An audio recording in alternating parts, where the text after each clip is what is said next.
صلی اللہ علیہ وسلم نے ایک صحابی کو دیکھا درخت لگا رہے ہیں.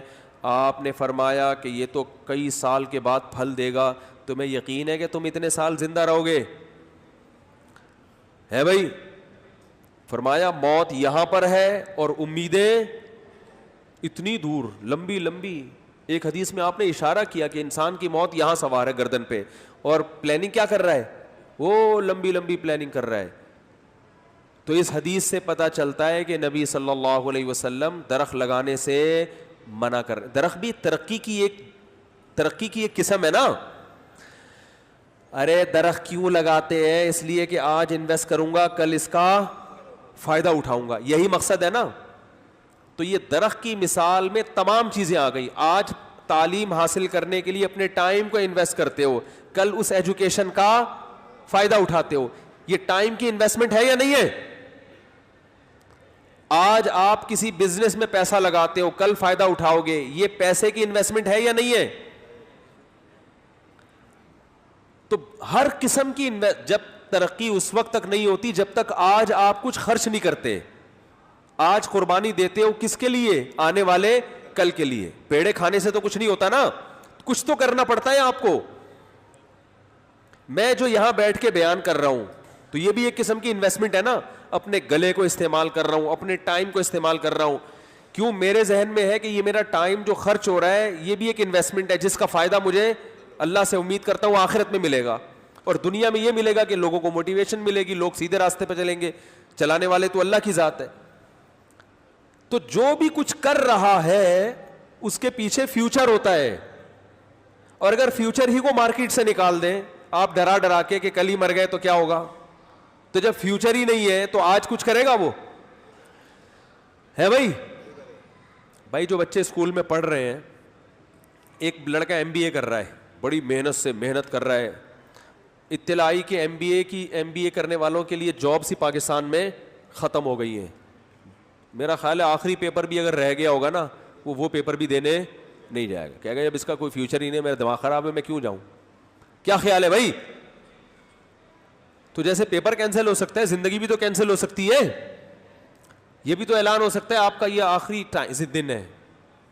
تو نبی صلی اللہ علیہ وسلم ان صحابی کو یہ فرما رہے ہیں کہ موت یہاں رکھی ہوئی ہے اور پلاننگ اتنے سالوں. تمہیں کیا پتا کہ کل تک زندہ رہو گے کہ نہیں رہو گے؟ درخت 5 سال کے بعد پھل دیتا ہے کھجور کا. اس حدیث سے پتہ چلتا ہے کہ درخت نہیں لگانا چاہیے, آج کل کے لیے انویسٹمنٹ نہیں کرنی چاہیے. بس آج مزے اڑاؤ, کھاؤ پیو, کوئی پتہ نہیں کل کا. اس حدیث سے بظاہر یہ پتہ چلتا ہے کہ نہیں چلتا. اگر چلتا ہے تو بولے ہاں چلتا ہے, تاکہ مجھے پتہ چلے کہ کچھ سمجھ میں آ رہا ہے کہ نہیں آ رہا. تو اگر صرف اتنی حدیث ہوتی تو ہم درخت کبھی بھی نہ لگاتے. اسلام میں درخت لگانا اچھا کام نہ ہوتا. جہاں جتنے نیک لوگ رہتے وہاں زمین چٹیل ہوتی, اور جو جتنے برے لوگ ہوتے وہاں گرینری بہت زیادہ ہوتی, کیونکہ ان میں دنیا کی محبت ہوتی. وہ درخت لگاتے کہ فائدہ ہوگا, آکسیجن ملے گی. کیا خیال ہے؟ لیکن صرف ایک حدیث نہیں ہے, دوسری حدیث بھی ہے. آپ صلی اللہ علیہ وسلم نے فرمایا, صحیح مسلم کی حدیث, جس نے درخت لگایا اور قضا آ گئی, موت آ گئی اس کی, اتفاق سے مر گیا, تو آپ نے فرمایا اس درخت سے جب تک لوگ تو دور کی بات پرندے بھی فائدہ اٹھائیں گے اس کو ثواب بولو بھائی ملے گا.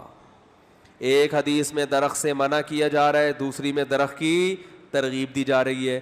بتاؤ ایک ہی پیغمبر جو سچے بھی ہوں, 2 اپوزٹ اور 2 متضاد باتوں کا حکم دے سکتے ہیں؟ ارے آپ کے ابا کہہ رہے ہیں یہ کام کرو, پھر کہہ رہے ہیں نہیں کرو. آپ کہیں گے ابا سمجھ میں نہیں آ رہا, آپ کروانا چاہ رہے ہو کہ رکوانا چاہ رہے ہو؟ میں آپ سے کہتا ہوں پانی لے کر آؤ, آپ جانے لگتے, میں کہتا ہوں نہیں لے کر آؤ. آپ کہو گے بھائی کیا ہے, آپ استاد جی کیا ہو گیا آپ کو, کہو گے نا.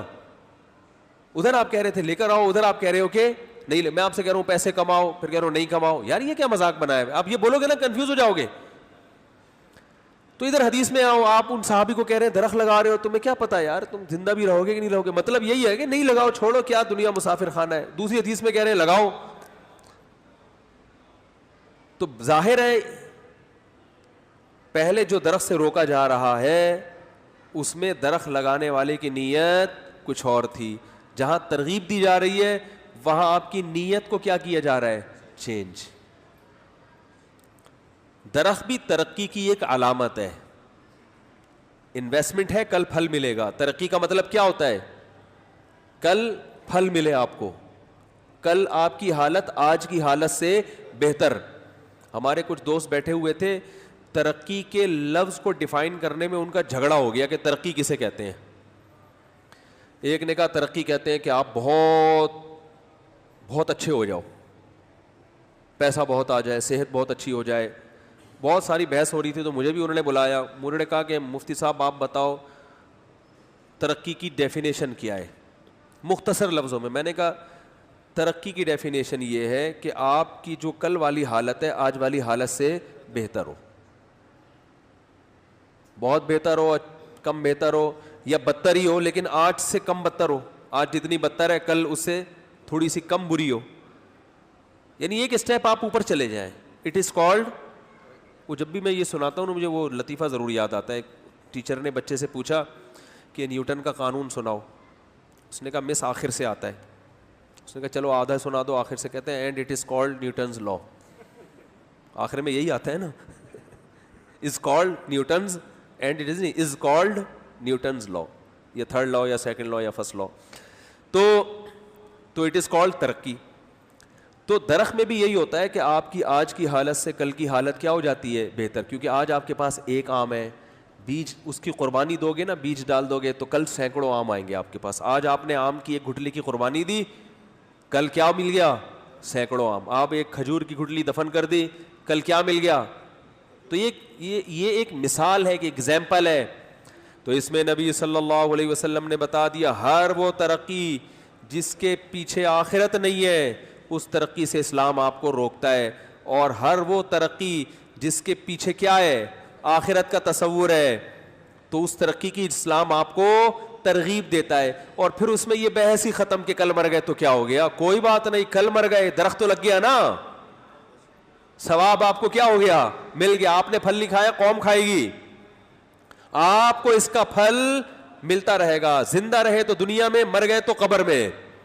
تو بتا دیا ترقی کرنی ہے لیکن آخرت کی نیت سے, اور ان کاموں میں ترقی کرنی ہے جس کا آخرت میں فائدہ بھی ہو. گٹکے کی دکان کھول کے پیسہ کما لیا تو اس پیسے سے آخرت میں فائدہ نہیں ہوگا. سمجھتے ہو گے نہیں سمجھتے؟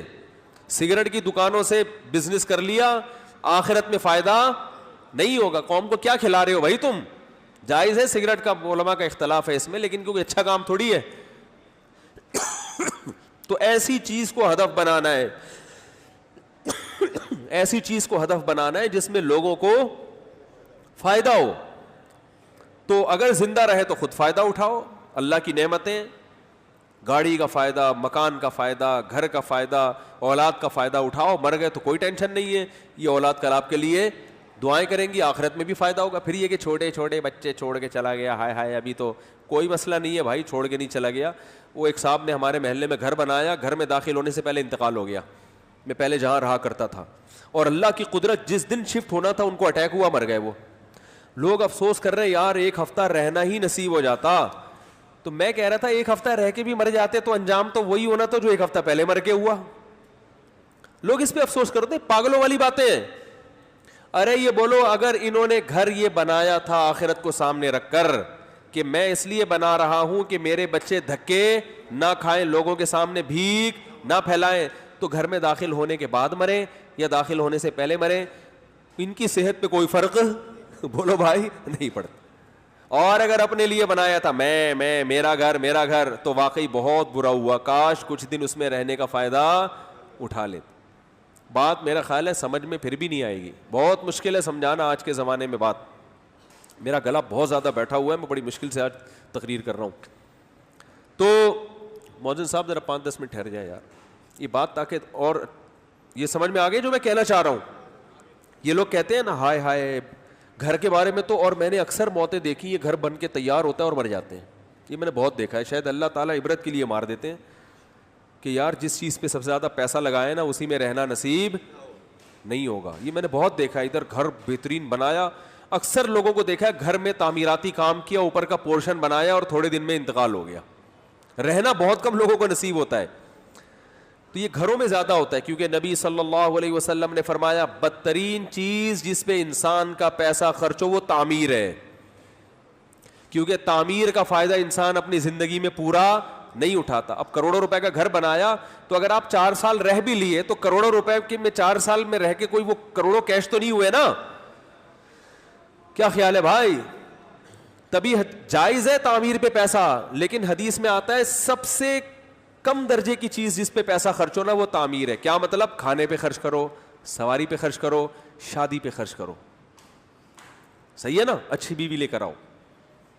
یہ نہیں کہ مٹھائی کا خرچہ آپ کی طرف سے ہوگا, یا وہ ایک میں نے بتایا تھا نا, خاتون کا رشتہ کروایا ہم لوگوں نے, تو شوہر اس خاتون سے ہونے والا میاں ہوتے ہوتے رہ جانے والا, اور رہ گیا وہ اس چکر میں. الحمدللہ اللہ کا بڑا فضل ہو گیا, اور میری وجہ سے رہا وہ.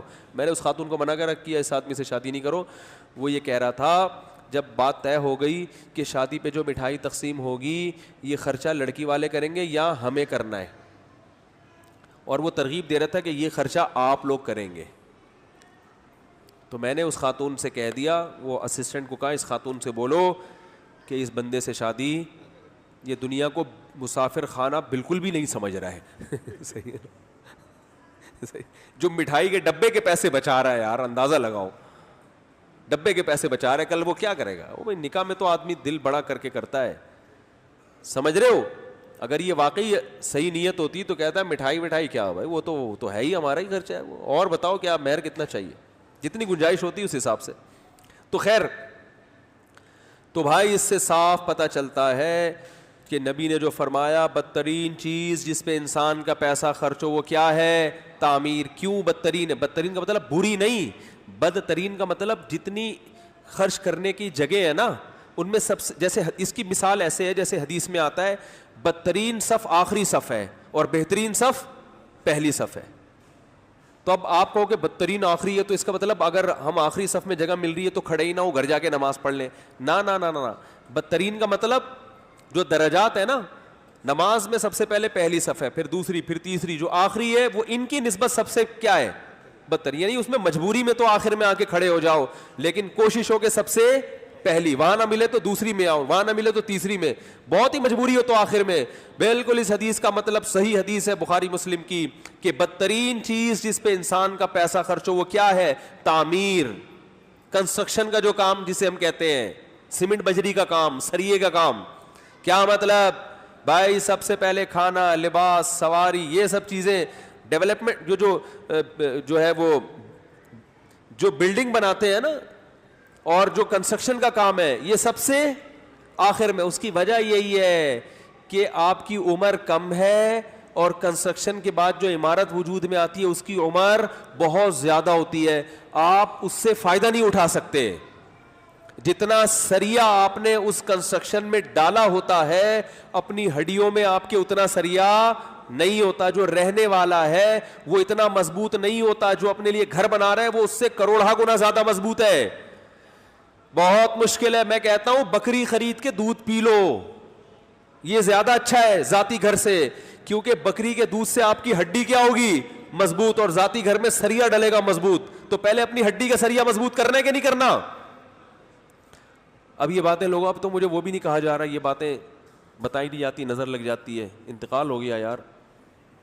تو خیر بات کیا چل رہی تھی؟ تو ہڈیوں میں بکری کی ایک مثال دے رہا ہوں, یعنی مطلب یہ ہے کہ کوئی بھی ایسی چیز جو صحت کے لیے کیا ہے؟ اچھی ہے, تو اس پہ تو لوگ فوکس کر ہی نہیں رہے اس کو. ہڈیوں کی کنسٹرکشن کا کام تو بولو بھائی ہو ہی نہیں رہا, ہڈیوں کو تو مضبوط کرنے کی کوشش ہو ہی نہیں رہی ہے. ہڈیاں جس گھر میں رہتی ہیں وہ ایسا زبردست, اتنا سریا ڈالا ہے ہم نے, اتنا کھودا, اتنی موٹی موٹی دیواریں, بتا رہا ہے دیار کی لکڑی کے دروازے ہیں, کہتے ہیں نا بھائی 50 سال میں بھی خراب نہیں ہوں گے, بہت اچھی بات. لیکن آپ کے جو دروازے ہیں وہ ان سے لگ رہا ہے کہ 5-6 سال میں کیا ہونے والے ہیں, ان پہ دیمک لگ جائے, کیونکہ آپ جس اسپیڈ سے آپ کھانا کھا رہے ہیں اور توند آپ کی نکل رہی ہے, شوگر آپ کو ہونے والی ہے اور آپ کی ہڈیوں کو وہ کھوکھلا بولو بھائی کرنے والی. لیکن یہ چیزیں لوگوں کی سمجھ میں نہیں آ رہی ہیں. تو دنیا کو